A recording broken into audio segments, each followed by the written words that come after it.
Éramos 5 cuando subimos a la montaña.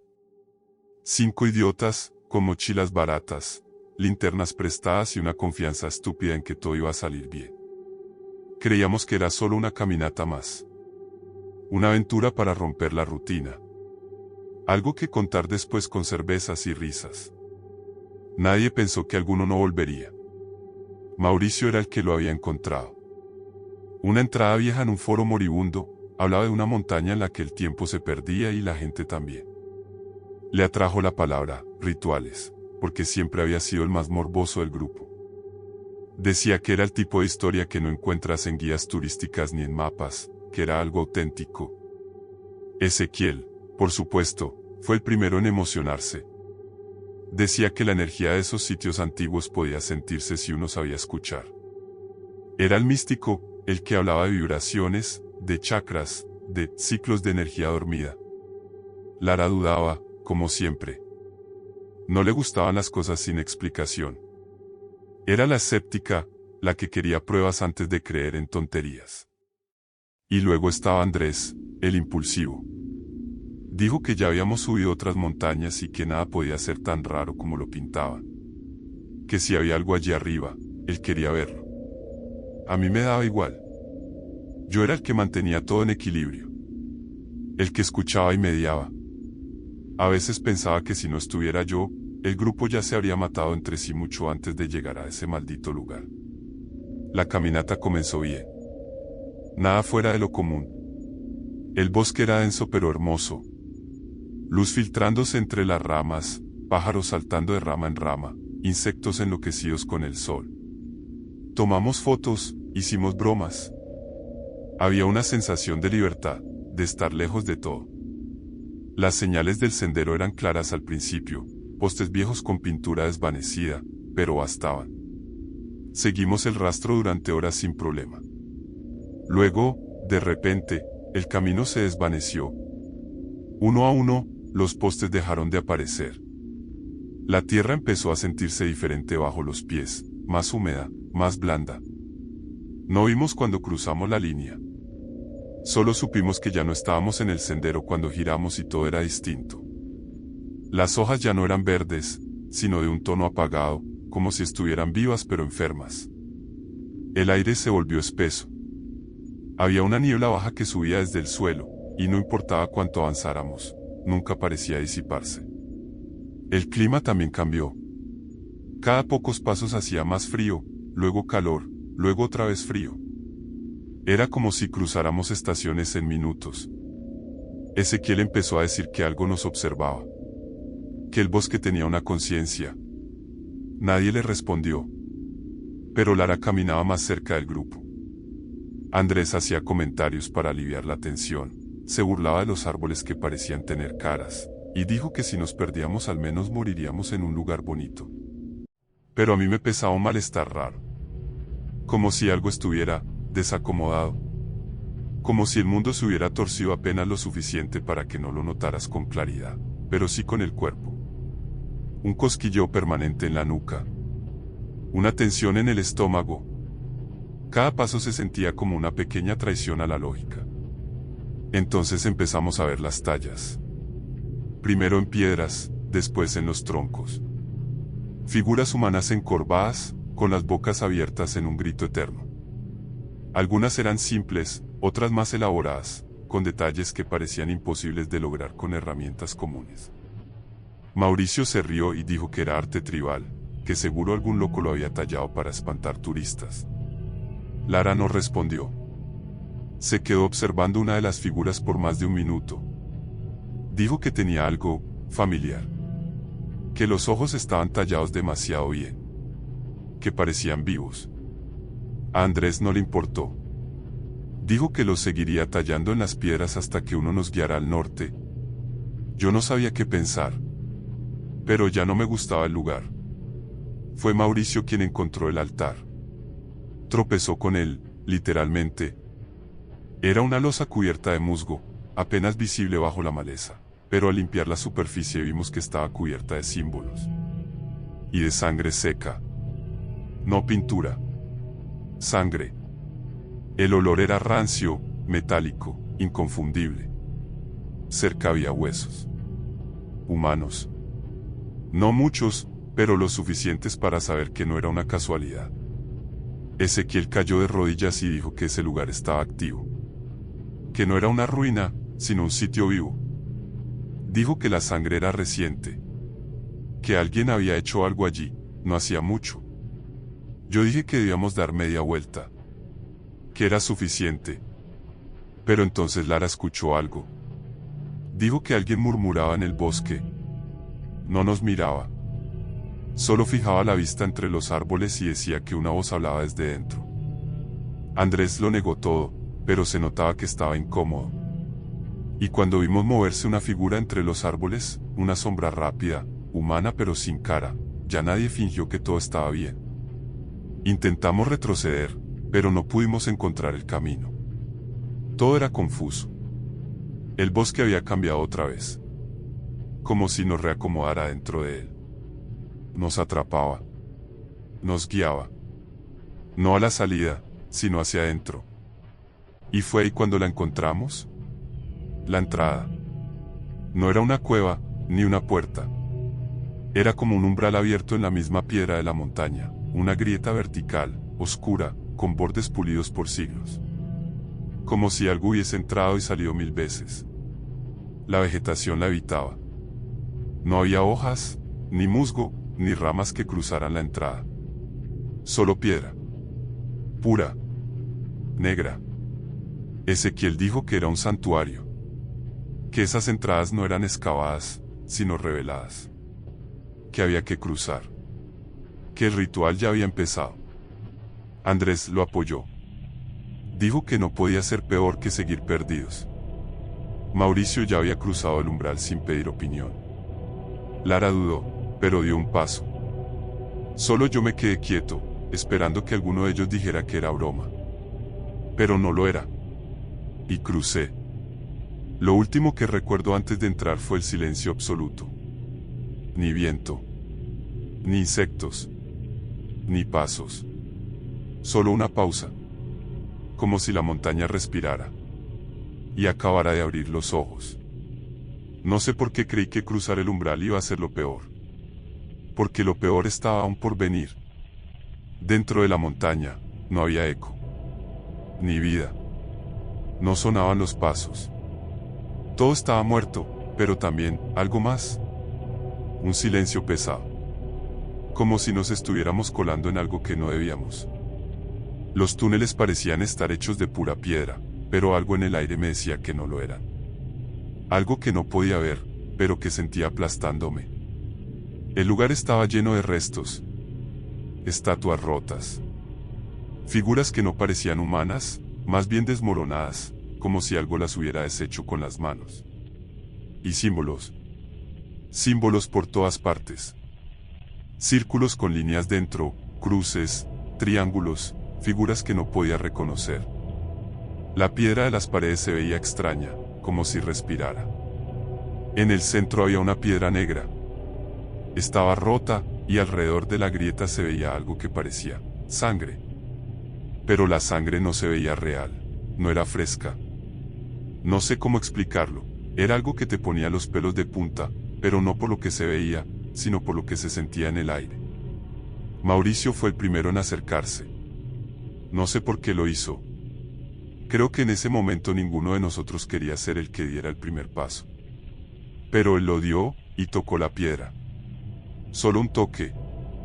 Pensó que sería solo una reliquia, algo simbólico. Pero no lo fue.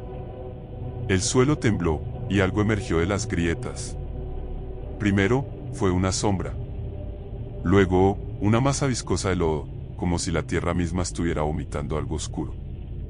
La criatura no tenía forma, solo un contorno borroso de sombra, pero podía sentir sus ojos, esos ojos que no existían. Mauricio fue el primero en caer. No puedo describir lo que vi. Era como si la sombra lo hubiera absorbido. Lo arrastró al suelo, y lo siguiente que escuchamos fue el grito. Un grito de agonía, algo que no podría describir, porque no era humano. Como si fuera el llanto de la misma tierra. Ezequiel intentó correr, pero yo lo detuve. Dije que no debíamos separarnos. Todo pasó tan rápido que no había tiempo para pensar. No sabíamos a qué estábamos enfrentándonos. Alguien tenía que tomar el control, y esa persona fui yo. Les grité que siguiéramos, que no miráramos atrás. Nadie respondió. Corrimos como si nuestras vidas dependieran de ello, porque lo sabíamos, dependían de ello. Pero al salir, el mundo ya no era el mismo. El bosque estaba diferente. Ya no era el mismo lugar. No veía los árboles como antes. Ahora parecía que nos miraban.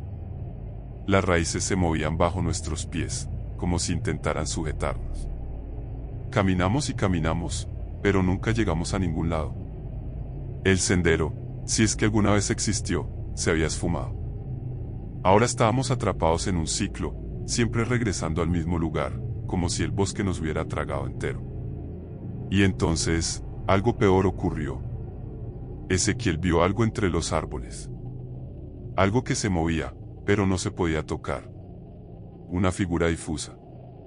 Al principio creí que estaba delirando, pero luego vi lo que vio él. Era su madre. Su madre muerta. La misma mujer que había muerto años antes en un accidente de tráfico. Y estaba allí, entre los árboles, mirándolo sin decir nada. Ezequiel corrió hacia ella. Yo grité su nombre, pero ya no era él. Ya no estaba ahí. Lara estaba llorando, pero no era por Ezequiel. Estaba mirando al suelo. Y en el suelo, vio algo que no debería haber visto, su propio cuerpo. Estaba allí, tirado en el suelo, con las tripas abiertas. No pude ver bien, pero sentí la misma repulsión que ella. Lo peor no era el cuerpo, lo peor era la calma con que lo observaba. Como si estuviera mirando una escena de otra vida. Algo fuera de lugar. Algo que no quería ver. Andrés empezó a decir cosas sin sentido, algo sobre ofrecerle algo a la montaña, algo sobre los montañeses.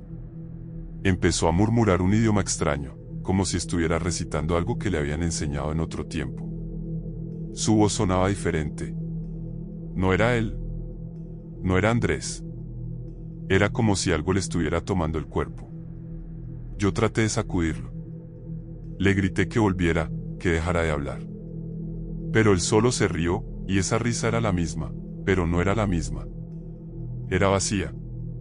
Como si estuviera viendo algo que nosotros no podíamos ver. Dijo que los montañeses querían volver. Que nosotros éramos la ofrenda para liberarlos. Que si no lo hacíamos, moriríamos, y que la montaña sería nuestra tumba. Pero eso no era lo peor. Lo peor fue cuando comenzamos a ver las figuras en los árboles. No eran árboles. No eran animales. Eran personas. Pero no tenían ojos. Sus rostros eran pálidos, vacíos, como si nos observaran desde algún rincón donde la luz nunca llegaba. Como si no estuvieran vivos, pero tampoco muertos. Cada vez que intentábamos huir, las raíces nos atrapaban, las piedras se movían. Como si la montaña misma estuviera viva. Nos empujaba, nos golpeaba, nos arrastraba de nuevo a su centro. Al principio, creímos que solo estábamos perdidos. Después, comenzamos a creer que algo nos quería aquí. Estábamos atrapados. Cada uno de nosotros, cada uno con su propio miedo, con su propia pesadilla. Yo no sabía qué hacer. No sabía si estábamos siendo castigados por algo que no entendíamos. O si simplemente la montaña estaba jugando con nosotros. Lo único que sabía era que ya no podíamos salir. No íbamos a salir. Y entonces, todo se oscureció. Las raíces se movían debajo de nosotros, como si todo el bosque nos estuviera devorando. El aire estaba cargado, pesado, como si intentara aplastarnos. No había tiempo para pensar. Solo huíamos. No sabíamos a dónde, solo que debíamos correr, y todo lo demás quedaba atrás, incluso el miedo. Andrés, o lo que quedaba de él, ya no era nuestro amigo. Hablaba en un idioma que ninguno entendía, pero su voz, esa voz retorcida, nos perseguía. Decía cosas sobre los montañeses, sobre cómo los sacrificios abrirían las puertas. No entendíamos lo que quería decir, pero no importaba. Porque en cuanto esas palabras salieron de su boca, lo que nos perseguía dejó de ser una simple sombra. Se hizo carne, más horrible, más real. Como si la montaña misma hubiera tomado forma. Luego vinieron ellos. Los montañeses. Eran figuras largas, cadavéricas, con piel deshecha, colgando como trapos viejos. Ojos vacíos, bocas cosidas, pero se movían rápido, demasiado rápido. No sabíamos cómo o por qué, pero no importaba. Solo sabíamos que los muertos caminaban y que los vivos íbamos a ser su siguiente comida. Nos dimos cuenta de que la montaña no solo nos estaba atrapando, sino que nos estaba cazando. Las raíces nos rodeaban, se enroscaban alrededor de nuestros tobillos, nos detenían, nos empujaban hacia el centro, como si el terreno estuviera reclamándonos. Ya no era solo el bosque, era la montaña misma. Todo se había convertido en una trampa. Lara fue la primera. Intentó correr hacia un claro, buscando una salida, pero no había salida. Vi como una de las criaturas la alcanzó, le clavó una garra en el pecho, y la arrastró hacia el suelo. No gritó. Solo se dejó arrastrar, como si ya no tuviera fuerzas. No sé si estaba muerta antes de que la tocaran, pero ya no pude salvarla. Ni a ella, ni a ninguno de ellos. Ezequiel intentó defenderse.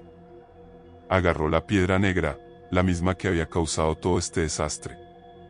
La levantó como si fuera una espada, pero cuando la tocó, algo cambió. Fue como si se convirtiera en parte de ella.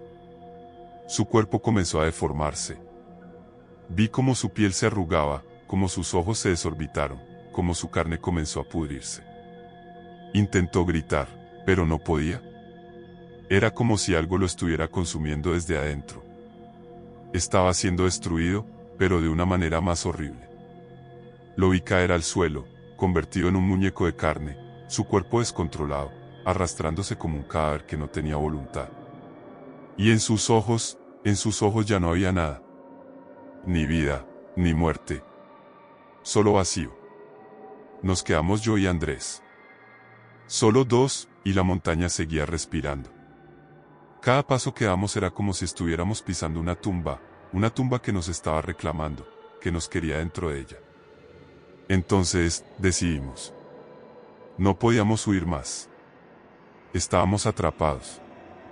Pero si íbamos a morir, no íbamos a morir sin luchar. Nos enfrentamos a ellos, a los montañeses. Luchamos con lo que teníamos, piedras, palos, puños. No importaba lo que hacíamos. Ellos no sentían dolor. No paraban. Eran demasiado rápidos, demasiado fuertes. Cada vez que derribaba uno, otro tomaba su lugar. Ellos no se cansaban, no dejaban de salir de las sombras, de la niebla, de las raíces. Andrés estaba completamente desquiciado, ya no era el mismo. Me decía que debíamos sacrificarnos, que uno de nosotros tenía que morir para dar paso a los demás. Pero yo sabía que si uno moría, todos moríamos. No podíamos hacer eso. No iba a ser yo quien les diera lo que querían. En ese momento, todo se volvió una locura. Grité, pero mi voz se perdió entre el ruido de los truenos. La montaña rugió, como si celebrara la caza. Las raíces nos atrapaban, nos golpeaban. Yo no podía ver bien, no podía concentrarme en nada. Todo se movía rápido, caótico. Los montañeses nos rodearon, sus bocas cosidas se abrieron, y en su silencio, su hambre era más fuerte que todo. Recuerdo el momento exacto. La mano de Andrés sobre mi hombro, su rostro desencajado, y sus ojos llenos de algo que no era él.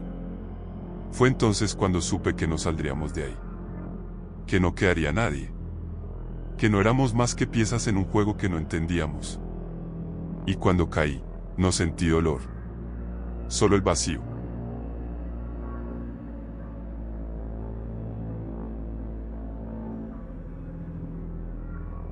Gracias por escuchar hasta el final. Si te gustó la historia, te invito a suscribirte y dejar tu like. Nos vemos en el próximo relato de los juegos siniestros de Charlie.